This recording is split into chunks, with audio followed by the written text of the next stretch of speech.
BJLP నేత MLA Eleti Maheshwar Reddy ప్రారంభించారు. రైతులు దళారులను నమ్మి మోసపోకూడదని మహేశ్వర్ రెడ్డి పిలుపునిచ్చారు. సోయాబీన్స్ కు ప్రభుత్వాలు కనీస మద్దతు ధర కల్పిస్తున్నాయని, క్వింటల్ కు 5,328 రూపాయలు ఉందన్నారు. ఇక ప్రభుత్వం ఏర్పాటు చేసిన ఈ కొనుగోలు కేంద్రాలను అన్నదాతలంతా సద్వినియోగం చేసుకోవాలని సూచించారు. ఇక అకాల వర్షాలతో తడిసిన ధాన్యాన్ని ప్రతి గింజను కొనుగోలు చేయాలని డిమాండ్ చేశారు ఏలేటి మహేశ్వర్ రెడ్డి. సోయా కొనుగోలు కోసం రాష్ట్ర వ్యాప్తంగా సోయా కొనుగోలు మార్కెట్ ద్వారా కొనుగోలు చేసేటువంటి కేంద్రాన్ని ఏర్పాటు చేయడం జరిగింది. దానికి నిర్మల్లో కూడా దాదాపుగా 10,000 ఎకరాల సోయా సాగులో ఉంది. మరి రైతులకు మార్కెట్లో కేవలం 4,200 రూపాయలు ఉన్నందున 5,328 రూపాయలకు దాదాపు 1,100 రూపాయలు అధికంగా పే చేసి మరి కొనుగోలు చేయడం జరుగుతూ ఉన్నది. దానివల్ల మరి రైతులకు పెద్ద ఎత్తున లబ్ధి జరగడమే కాకుండా మరి ప్రాంతంలో కొనుగోలు కేంద్రాలు నిర్మల్లో, సారంగపూర్, హెడ్ క్వార్టర్స్ అన్ని చోట్ల కూడా మరి ఏర్పాటు చేయడం ద్వారా రైతులకు సదుపాయం కలుగుతూ ఉన్నది. మరి మార్కెట్లో సోయాకి అతి తక్కువ రేటు ఉండడంతో మరి కేంద్ర ప్రభుత్వం నిర్ణయం ప్రకారం ఏవి బులెటిన్ అప్డేట్స్ చూస్తూనే ఉండండి. 6 టీవీ, సామాన్యుడి ఆరు ప్రాణం.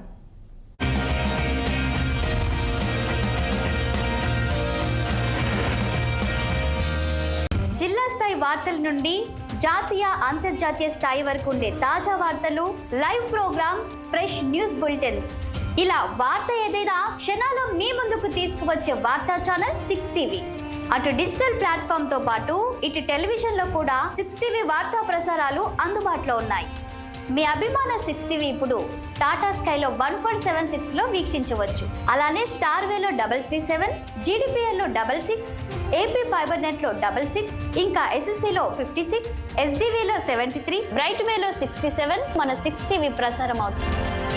6 టీవీ, సామాన్యుడి ఆరో ప్రాణం.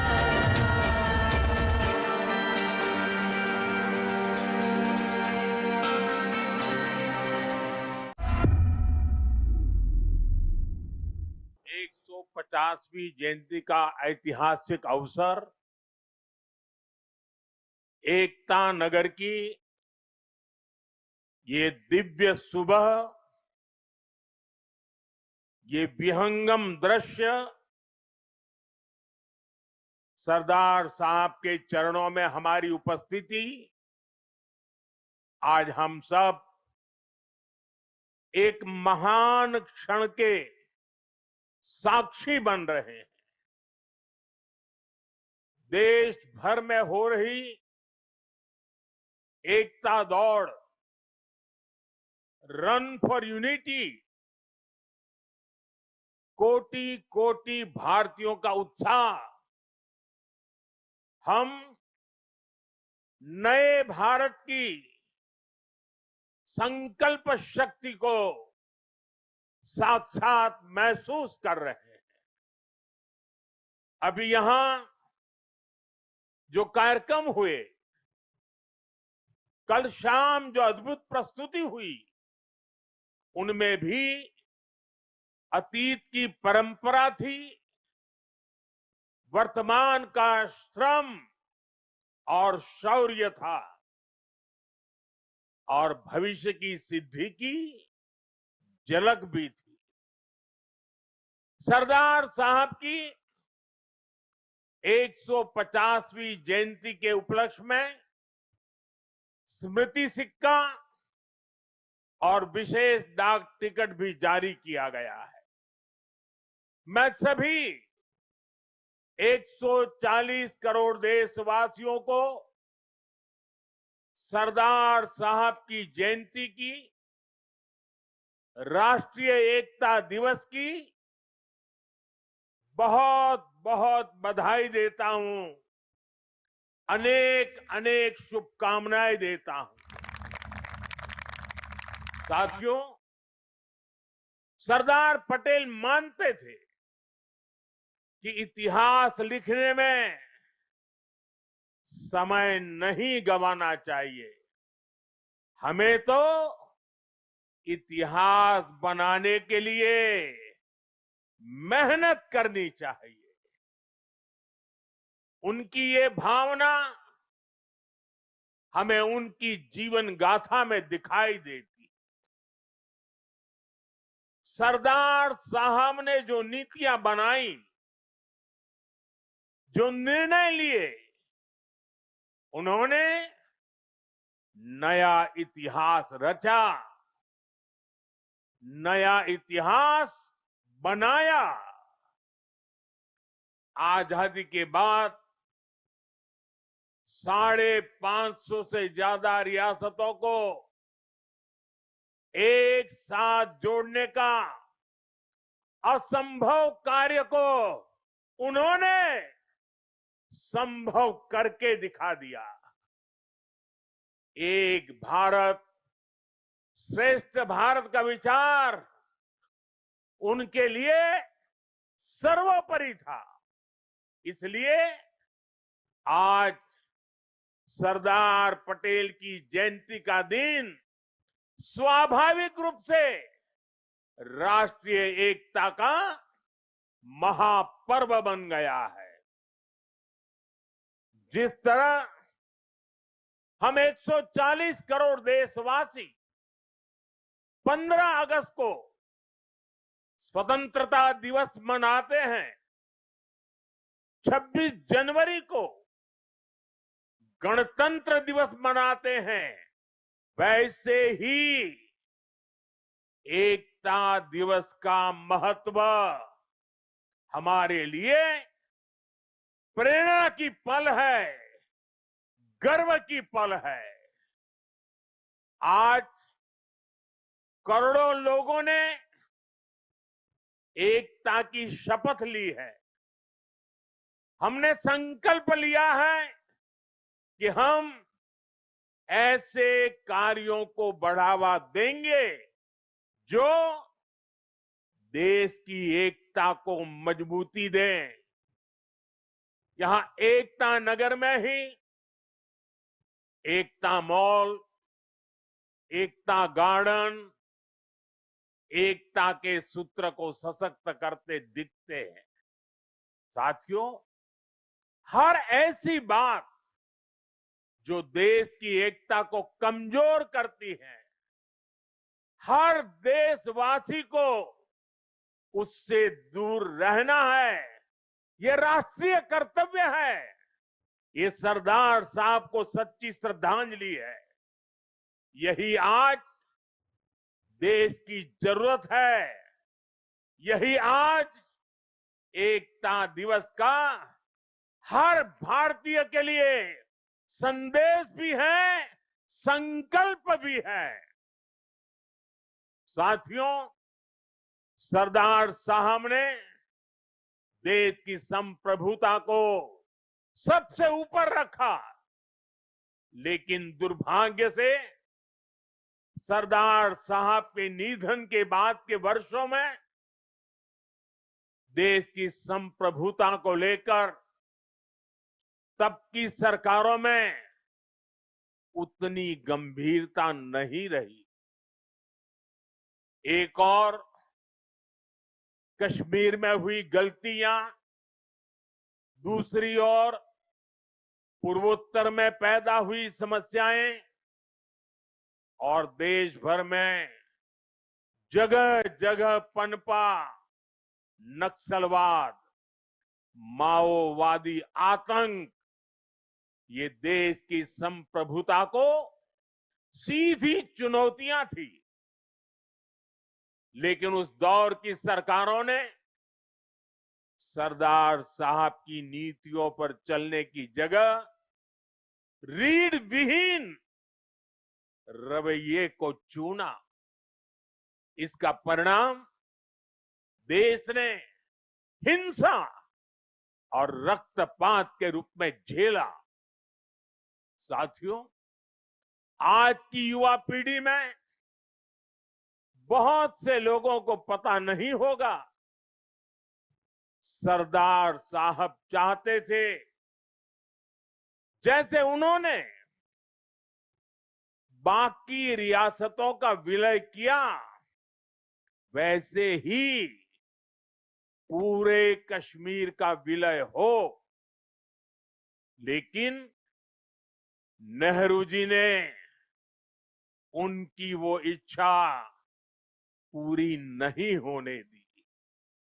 कश्मीर को अलग संविधान और अलग निशान से बांट दिया गया।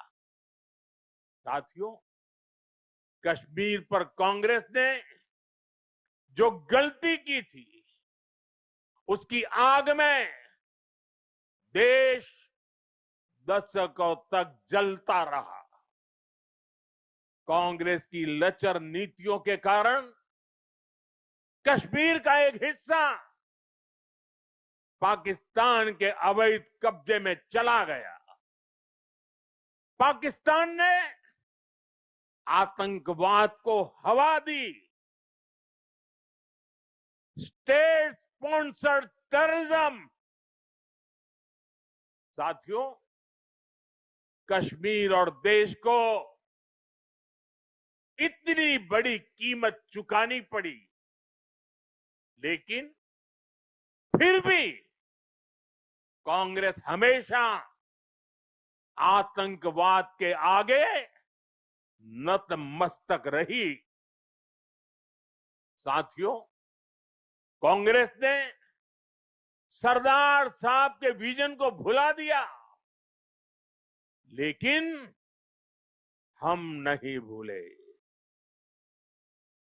2014 के बाद देश ने एक बार फिर उनकी प्रेरणा से भरी फौलादी इच्छा शक्ति को देखा है।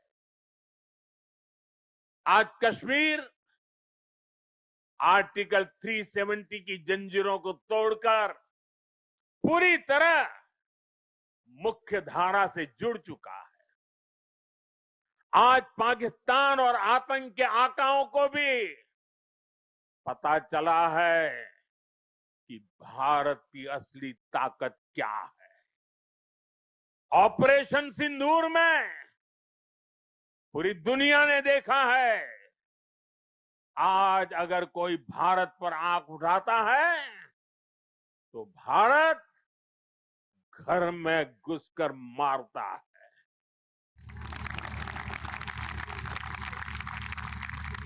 हर बार भारत का जवाब पहले से बड़ा होता है, पहले से ज्यादा निर्णायक होता है।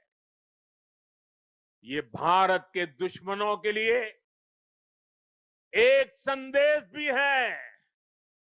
ये लौह पुरुष सरदार पटेल का भारत है।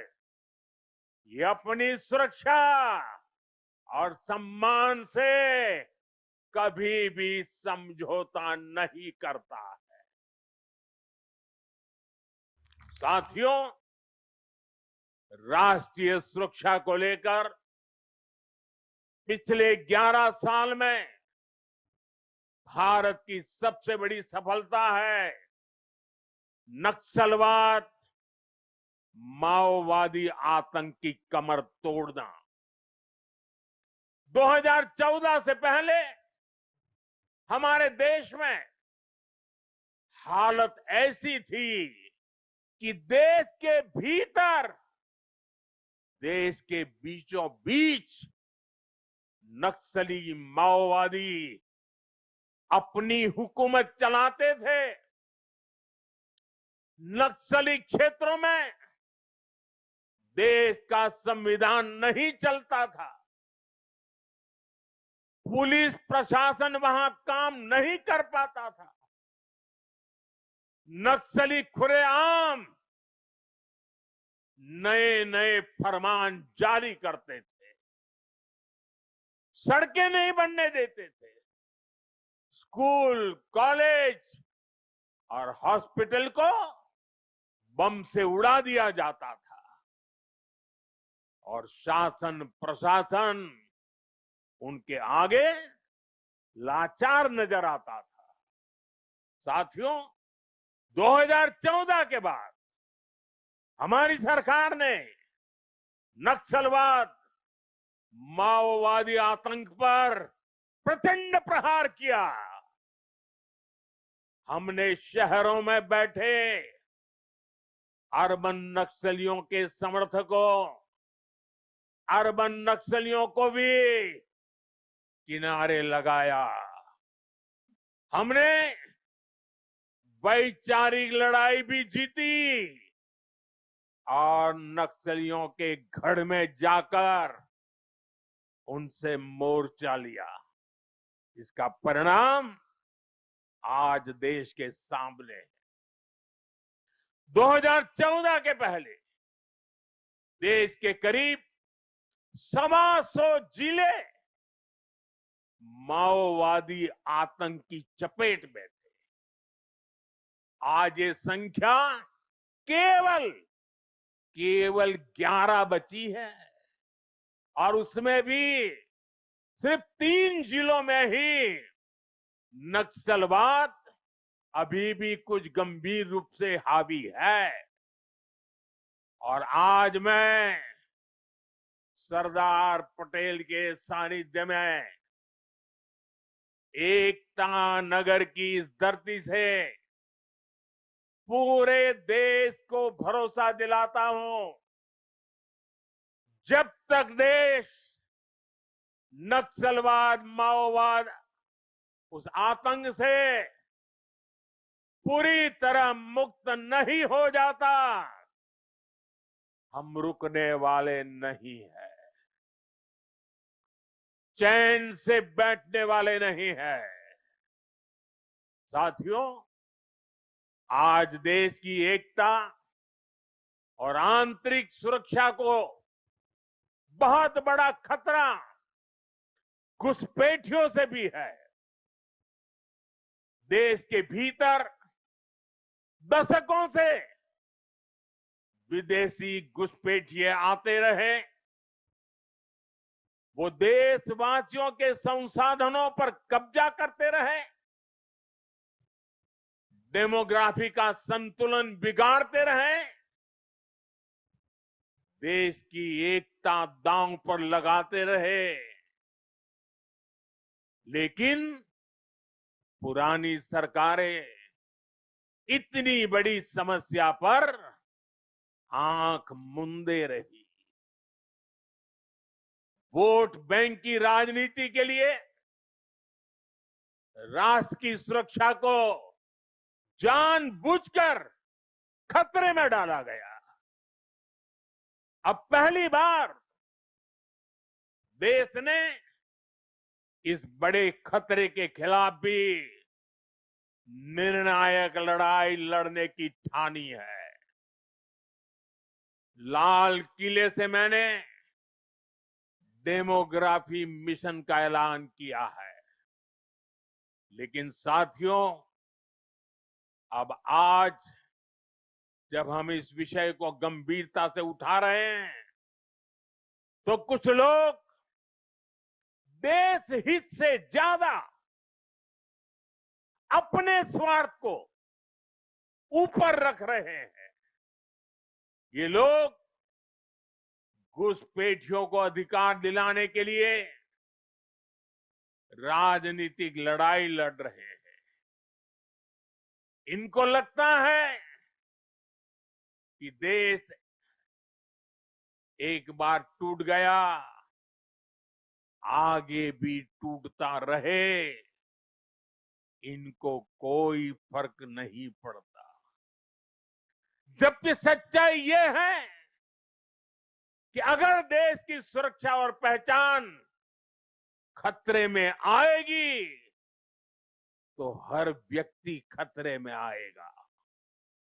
इसलिए हमें आज राष्ट्रीय एकता दिवस पर फिर से संकल्प लेना है। हम भारत में रह रहे हर घुसपैठिए को बाहर निकाल करके ही रहेंगे। साथियों, जब हम लोकतंत्र में राष्ट्रीय एकता की बात करते हैं, तो इसका एक स्वरूप ये भी है कि हम विचारों की विविधता का सम्मान करें। लोकतंत्र में मतभेद स्वीकार्य है, मनभेद नहीं होना चाहिए। लेकिन विडंबना देखिए, आजादी के बाद जिन लोगों को देश ने दायित्व सौंपा, उन्हीं लोगों ने वी द पीपल की स्पिरिट की हत्या करने का प्रयास किया। उन्होंने अपनी सोच और विचारधारा से अलग हर व्यक्ति और संगठन का तिरस्कार किया, उसे डिस्क्रेडिट करने की कोशिश की। देश में राजनैतिक छुआछूत को एक कल्चर बना दिया गया था। हम सभी को पता है, कांग्रेस सरकारों में सरदार पटेल और उनकी लेगेसी के साथ क्या क्या हुआ है। इन लोगों ने बाबा साहब आंबेडकर के साथ जीते जी और उनके जाने के बाद भी क्या किया, नेताजी सुभाष चंद्र के साथ क्या किया, डॉक्टर लोहिया और जयप्रकाश नारायण जैसे लोगों के साथ भी कांग्रेस ने यही किया। इस साल राष्ट्रीय स्वयंसेवक संघ के आरएसएस के 100 वर्ष पूरे हुए हैं।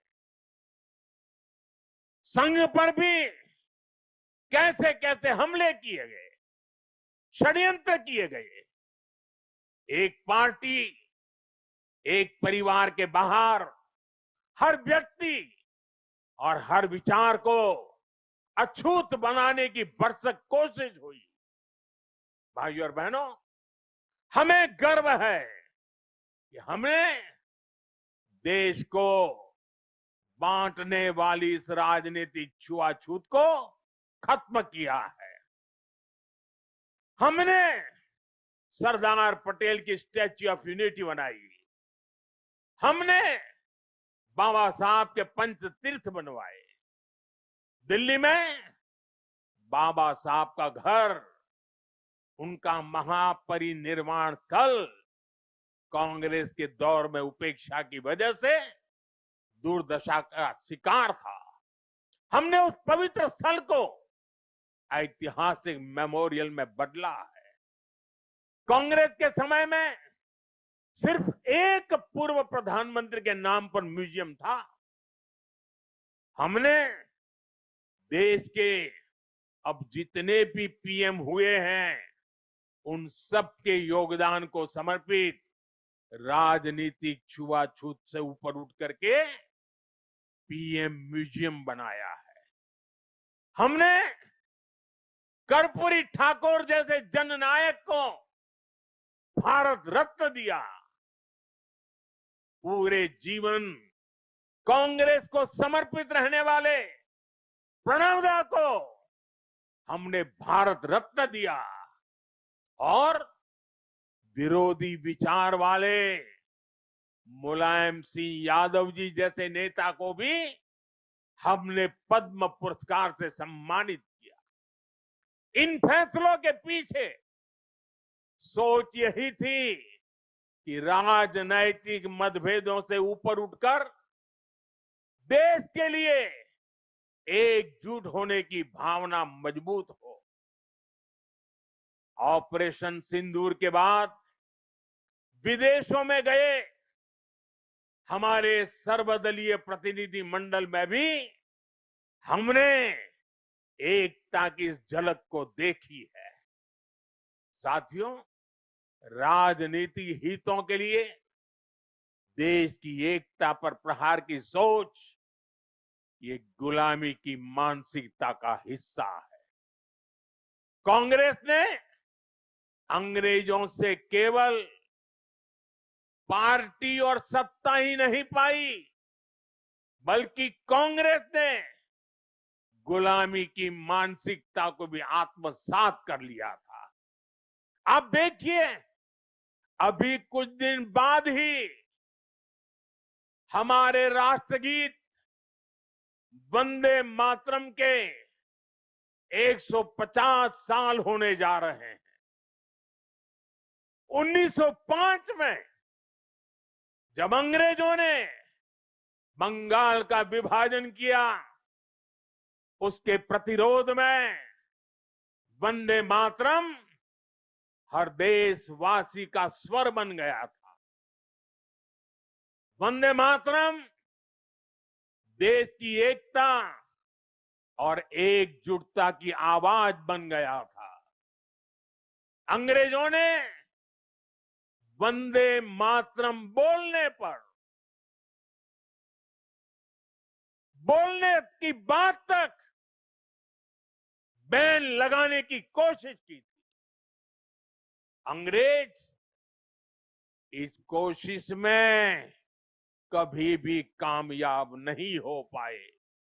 कई हिंदुस्तान के कोने से वंदे मातरम का नारा गुंजता ही रहा।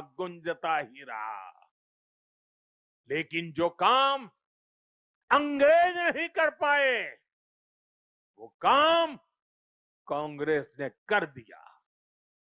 कांग्रेस ने मजहबी आधार पर वंदे मातरम के एक हिस्से को ही हटा दिया। यानी कांग्रेस ने समाज को भी बांटा और अंग्रेजों के एजेंडे को भी आगे बढ़ाया। और मैं आज एक बात बहुत जिम्मेदारी से कह रहा हूं, जिस दिन कांग्रेस ने वंदे मातरम को तोड़ने का, काटने का, विभाजित करने का फैसला लिया था, उसी दिन कांग्रेस ने भारत के विभाजन की नींव डाल दी थी। कांग्रेस ने वो पाप नहीं किया होता तो आज भारत की तस्वीर कुछ और होती। साथियों, उस समय सरकार में बैठे लोगों की ऐसी सोच के कारण ही देश ने इतने दशकों तक गुलामी के प्रतीकों को भी ढोया। आप याद करिए, हमारी नेवी के झंडे से गुलामी का निशाना, गुलामी का निशान तब उतरा जब आपने हमें देश की सेवा करने का अवसर दिया, हमारी सरकार आई। राजपथ कर्तव्य पथ तब बना जब हमने ये बदलाव किया। आजादी की लड़ाई में क्रांतिकारियों के बलिदानों का स्थान अंडमान की सेल्यूलर जेल, उसे राष्ट्रीय स्मारक का दर्जा तब मिल पाया था जब मोरारजी भाई देसाई की सरकार आई थी। अंडमान के द्वीपों के नाम कुछ समय पहले तक अंग्रेजों के नाम पर ही थे। हमने ये नाम नेताजी सुभाष के नाम पर रखे। कई द्वीपों को परमवीर चक्र विजेताओं का नाम दिया। इंडिया गेट पर भी हमने नेताजी सुभाष की प्रतिमा लगाई। साथियों, देश की सुरक्षा में शहीद हुए जवानों तक को गुलामी की मानसिकता के कारण सही सम्मान नहीं मिलता था। हमने नेशनल वॉर मेमोरियल की स्थापना कर उन स्मृतियों को अमर बनाया। देश की आंतरिक सुरक्षा में भी 36,000 जवानों ने, ये हमारे पुलिस बेड़े के जवानों ने, देश को पता तक नहीं है, ये पुलिस बेड़े के ये खाकी वर्दीधारी लोगों ने 36,000 जवानों की शहादत हुई है। 36,000 शहीद होना ये आंकड़ा छोटा नहीं है। हमारी police, BSF, ITBP, CISF, CRPF, हमारे सभी अर्धसैनिक बल, इनके शौर्य को भी सम्मान से वंचित रखा गया। ये हमारी सरकार है,